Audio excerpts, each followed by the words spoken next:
അല്ല, അത്തരം കാര്യങ്ങളൊക്കെ UDF തീരുമാനിക്കും. എന്ത് വേണം ഫർദറായിട്ട് ചെയ്യേണ്ട കാര്യങ്ങളൊക്കെ UDF തീരുമാനിക്കും. അല്ല, അത് ഇല്ല അത് ബഡ്ജറ്റിനകത്ത് അത് ഉൾപ്പെടുത്തിയിട്ടേ ഉള്ളൂ. മറ്റു കാര്യങ്ങളൊക്കെ നമ്മൾ UDFൽ കൂടി തീരുമാനിക്കും. മദ്യനയം ഉൾപ്പെടെയുള്ളത് തീരുമാനിക്കും.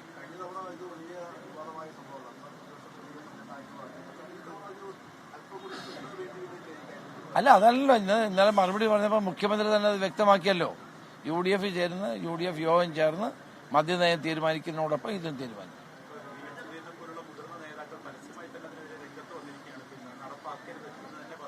അല്ല, അത് UDF കൂടി തീരുമാനിക്കും. അതാണ് UDF ആണല്ലോ തീരുമാനിക്കേണ്ട. ഒരു UDF ഗവൺമെന്റിനെ സംബന്ധിച്ചിടത്തോളം നയങ്ങൾ തീരുമാനിക്കേണ്ടത് UDF ആണ്. UDFൽ അക്കാര്യം ചർച്ച ചെയ്ത് തീരുമാനിക്കും.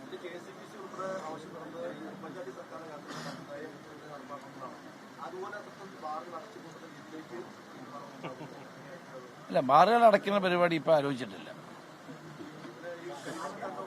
ഇല്ല, അങ്ങനെ ഒരു സംഭവമില്ല. തന്നെയുമല്ല, കേന്ദ്ര ഗവൺമെന്റ് 2025 ഉത്തരവുള്ളതാണ് ബീച്ച് സാൻഡ് ഒരിക്കലും സ്വകാര്യ മേഖലയിൽ ഖനനം ചെയ്യാൻ പാടില്ല എന്നുള്ളത്. അതുകൊണ്ട് അത് അപ്രായോഗികമാണ്, അത് നടക്കാത്ത കാര്യമാണ്. കേന്ദ്ര ഗവൺമെന്റ് 2025 നിർദ്ദേശമുള്ളതാണ്. അതുകൊണ്ട് അതില്ല.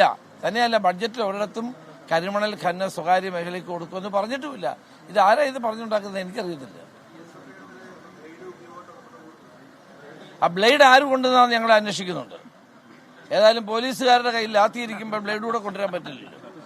ഈ ബ്ലേഡ് ആരാണ് കൊണ്ടുവന്നതെന്ന് ഞങ്ങൾ കണ്ടെത്തും. അതിന് നിർദ്ദേശം കൊടുത്തിട്ടുണ്ട്. ആര് കൊണ്ടുവന്നാലും അത് ഞങ്ങൾ പിടിക്കുകയും ചെയ്യും. ആരാണ് ബ്ലേഡ് കൊണ്ടിരുന്നത്? സമരത്തിന് വരുന്ന ആളുകൾ എന്തിനാണ് ഈ ബ്ലേഡ് കൊണ്ടിരുന്നത്? എനിക്ക് മനസ്സിലാവാത്ത കാര്യമാണ്. പോലീസിന് ഏതായാലും അവരുടെ കയ്യിൽ ലാത്തും തോക്കും ഒക്കെ ഉണ്ടല്ലോ, പിന്നെ അതിന് അവർ ബ്ലേഡ് കൊണ്ടിരുന്നത്. അപ്പം അത് വളരെ തെറ്റായ ഒരു സമര രീതിയാണ്. അത് അംഗീകരിക്കാൻ പറ്റില്ല.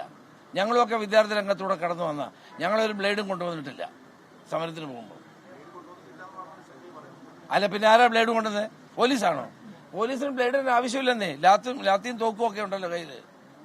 അത് ശരിയല്ല, അത് അംഗീകരിക്കില്ല കേട്ടോ. അത് സമരമാർഗമല്ല. ആ സമരമാർഗത്തെ അംഗീകരിക്കില്ല. നൂറുകണക്കിന് ബ്ലേഡ് കൊണ്ടുവന്നിട്ട് പോലീസുകാരെ വരയുകയും പോലീസുകാരെ ആക്രമിക്കുകയും ചെയ്യുന്ന നടപടി ഒരു കാരണവശാലും അംഗീകരിക്കുന്നില്ല. ഞങ്ങളത് കണ്ടുപിടിക്കുകയാണ് ആരാണ് ബ്ലേഡ് കൊണ്ടുവന്നത്. അങ്ങനെയുള്ളവരെ ഞങ്ങൾ നിയമത്തിന്റെ മുമ്പിൽ കൊണ്ടുവരും. ഒരു സംശയവും വേണ്ട. ഇതൊരു പുതിയ രീതിയാണല്ലോ കാണുന്നത്. ബ്ലേഡും കൊണ്ട് വന്ന് സമരം ചെയ്യുക, എന്നിട്ട് പോലീസുകാരെ ബ്ലേഡ് കൊണ്ട് വരയ്ക്കുക. അവരും മനുഷ്യരല്ലേ. ആ പണി നടക്കില്ല കേട്ടോ. അതൊക്കെ അന്വേഷിക്കും.